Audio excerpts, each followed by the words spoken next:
Bindi is doing so much better now. So things like a lot of travel are a bit challenging for her at the moment. And so she'll be here next year to celebrate this wonderful night. Steve Irwin spent his life protecting his daughter from everything: snakes, crocodiles, cameras, headlines. 20 years after his death, the one thing he could not protect her from finally broke his wife and son in public. Terri could not finish her sentence. Robert turned away from the camera and went silent.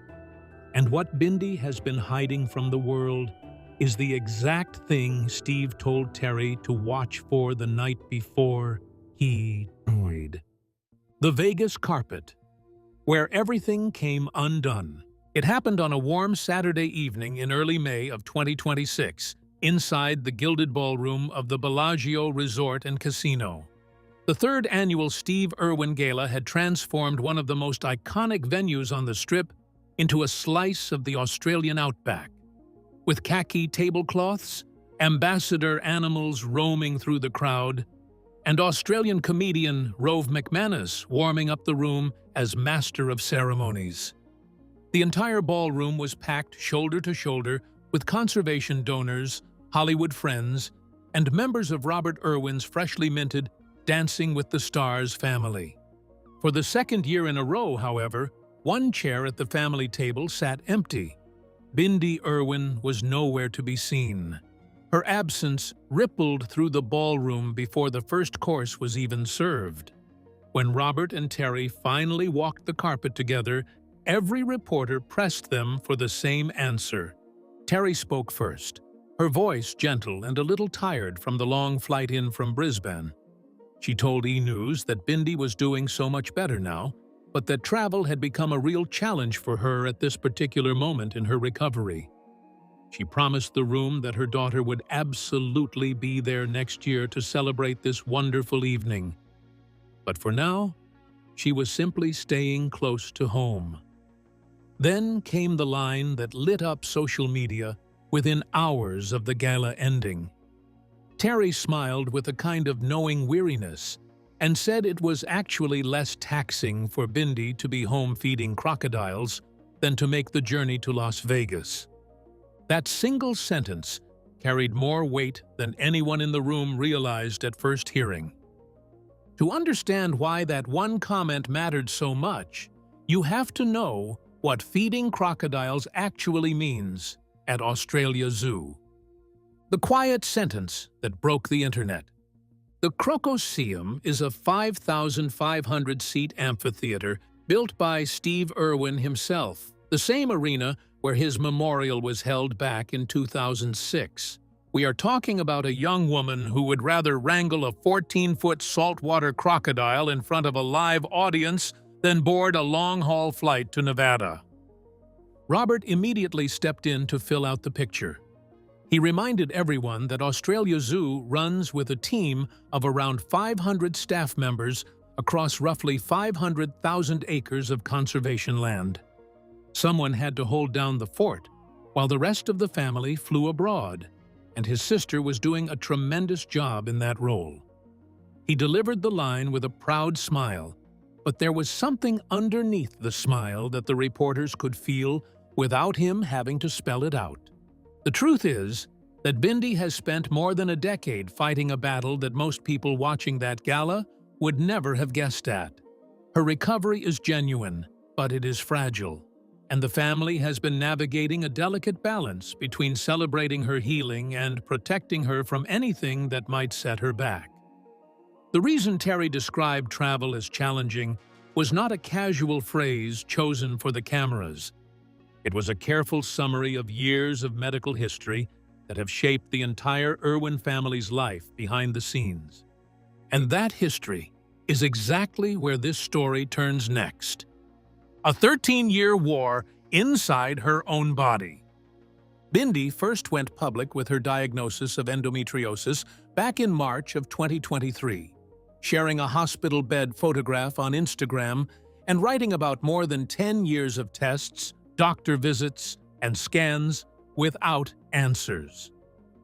That first surgery in New York with celebrated specialist Dr. Tamer Sekin removed 37 endometriosis lesions and a chocolate cyst that was actually attaching her ovary to her side.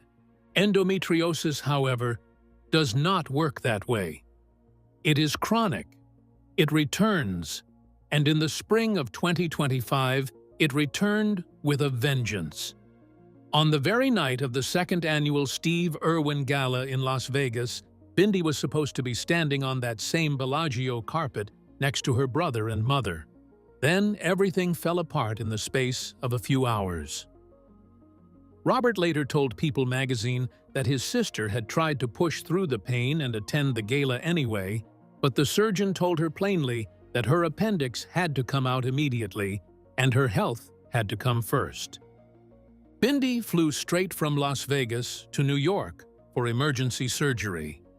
Less than an hour after the procedure ended, she filmed a video from her hospital bed for her followers, telling them that her appendix had been removed. 14 new endometriosis lesions had been excised, and a hernia from giving birth to her daughter had finally been stitched up. By the time the dust settled across 2 surgeries, the medical math was nothing short of staggering. 51 endometriosis lesions were removed in total, a chocolate cyst, an appendix, and a postpartum hernia were repaired. By August of 2025, she finally felt strong enough to share genuinely good news with her followers, writing that she could function in everyday life again without wanting to throw up or pass out from the pain. She was, in her own words, beginning to recognize herself again. That recovery is the recovery Terri was protecting when she chose to leave Bindi at home in 2026. And the next chapter of the gala carpet is where the family's tears really started to flow. After Terri delivered her health update, the conversation pivoted to something lighter. Reporters wanted to know about a running family joke that had been circulating for months. Robert had reportedly started a petition to get his mother onto the next season of Dancing with the Stars, and the question was whether Terri was actually going to do it. Terri leaned into the microphone with a perfectly timed deadpan and told the reporter she would review the petition and get back to them in 5 to 7 business days. The carpet erupted in laughter. Robert grinned beside her with the look of a son who has been planning this exact bit for weeks. He had told The Hollywood Reporter back in early December of 2025 that he had personally launched the petition and that his mother was firmly refusing to do it. He cheerfully added that he was going to wear her down no matter how long it took. Robert pointed out that he had not known he could dance, and Bindi had not known she could dance, yet both of them had managed to do well on the show. Those dancing genes, he insisted, had to come from somewhere. He joked that his father, Steve, had been an athletic man with absolutely no rhythm whatsoever, which meant the dancing must have come from the maternal side. Then Terri's expression softened on the carpet, and the joke became something deeper. She admitted that she felt honored to even be asked. She said she remembered Bindi describing the experience of dancing on that show as the closest thing to flying she had ever felt, that it was euphoric and free in a way that nothing else in her life had ever been. Robert, sensing his moment, leaned closer and promised the cameras that he was going to make it happen on the next season, no matter what it took. What nobody on the carpet realized was that this petition had its real roots in a moment that had taken place months earlier in a Los Angeles ballroom. The night Robert cried for his mother on live television. Rewind to mid-October of 2025, to week 5 of the 34th season of Dancing with the Stars. The episode was titled Dedication Night, and every celebrity on the show was asked to perform a routine in honor of someone meaningful in their life. Robert chose his mother. He sat on the couch and tried to speak through his tears. He told the camera that his mother was an absolute hero to him. because he had been just 2 years old when his father died. As he had grown up, he had begun to understand how unimaginably hard it must have been for her to stand strong for her 2 children while carrying on the conservation legacy she and Steve had built together. At every milestone where he wished his father could be there, his mother had been there instead. He danced a contemporary routine to the Phil Collins song from the Tarzan soundtrack, and at the climax, Terri walked onto the floor in a yellow dress. Robert lifted her, twirled her, and collapsed into her arms as the music swelled. The judges wept openly. Bruno Tonioli told Robert his father was looking down and smiling. The score was 35 out of 40. But the real moment came in the rehearsal footage when Terri herself broke down on camera. She told producers that after losing Steve, it had been difficult to smile again for a very long time. She said that for Robert to tell her she had lifted him up was actually backwards in her mind, because the truth was that her 2 children were the reason she had been able to get up every morning at all. And the next dance Robert performed only deepened that bond. A few weeks after dedication night came the 20th anniversary episode of the show, which aired in mid-November. Each couple was assigned a routine inspired by an iconic mirror ball winning performance. Robert and his professional partner Whitney Carson drew Bindi's own freestyle from her season 21 victory back in 2015, the foxtrot, to the Leona Lewis song Footprints in the Sand, which Bindi had originally dedicated to her late father. The weight of the assignment was immense. When the foxtrot finally aired, Bindi herself walked onto the dance floor at the conclusion of the routine and joined her brother and Whitney in a 3-way embrace. As they held hands, projected images of Steve Irwin holding a baby Robert filled the floor beneath their feet. Robert dropped to his knees in the middle of the ballroom, completely overcome. The judges gave the performance the very first perfect score of the entire season, a clean 40 out of 40. Bruno Tonioli called it a poetic and touching tribute and said Robert had received the royal seal of approval, a clever reference to a video message that Prince William had recorded for Robert that very same night. Derek Ho, choking up at his table, called Robert this generation's beacon of joy. Tom Bergeron, the original host of the show during Bindi's victorious season a decade earlier, told Robert that he had grown into a true star. In his confessional after the dance, Robert admitted that he had not known the footage of his father would appear at the end of the routine, and that every time he stepped onto that floor, he carried his father's message with him. The performance set the stage for what would become one of the most watched finales in the show's recent history. And the journey from that dance floor to the Mirror Ball trophy was about to test his body in ways nobody saw coming. By the time the finale rolled around in late November of 2025, Robert was running on absolute fumes.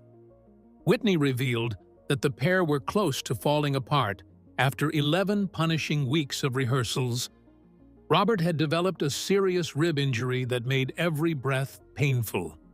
Whitney took on a maternal role and made the choice to remove a lift from their freestyle that was simply wrecking their body. The finale unfolded across 3 rounds. They opened with a judge's choice quickstep to a rock song by the Australian band Jet, scored a perfect 30 out of 30 on an instant cha-cha, and closed the night with a freestyle blending the songs Black and Gold by Sam Sparrow and The Knights by Avicii.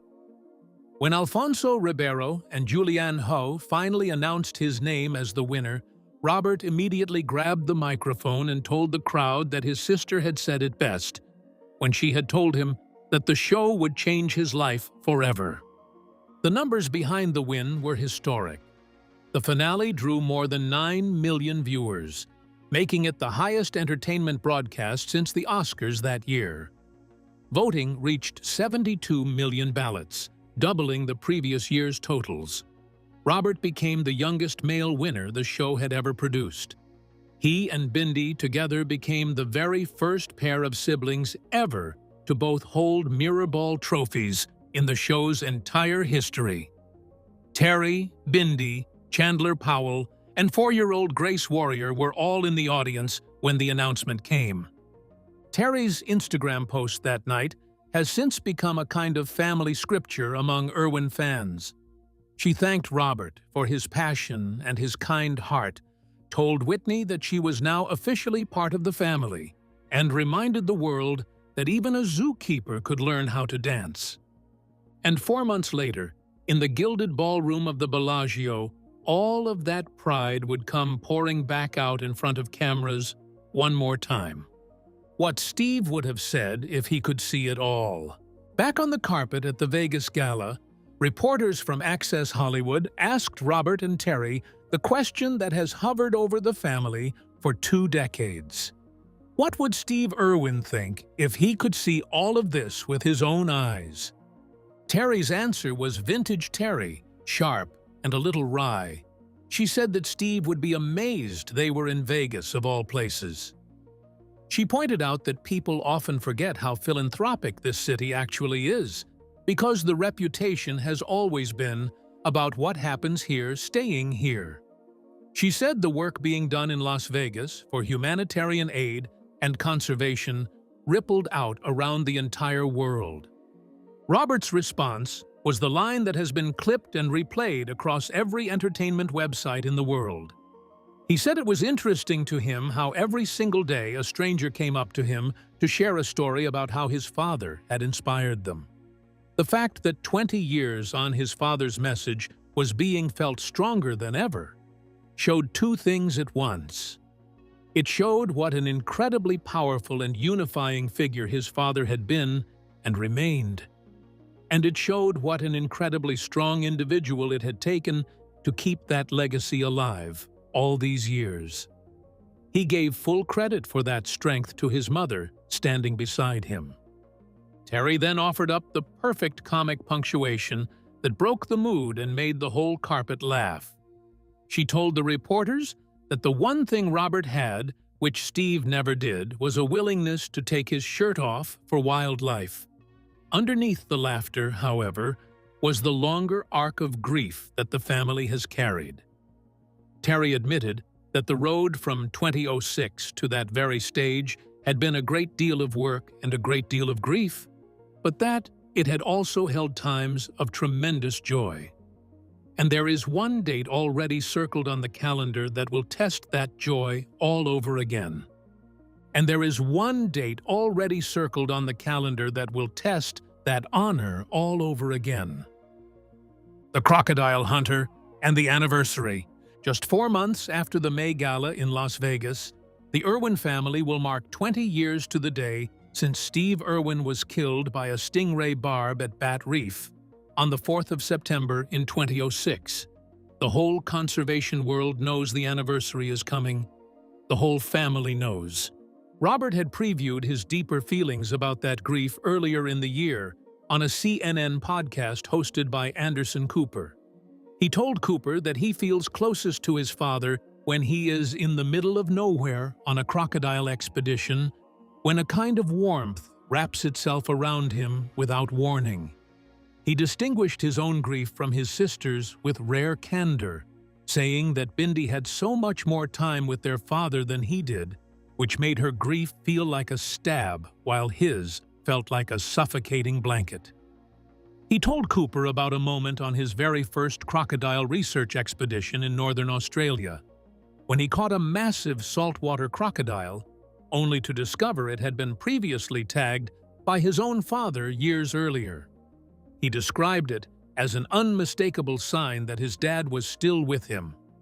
Robert ended his comments at the Vegas Gala by repeating the same hopeful message he had delivered on the dance floor and at every public event since the win.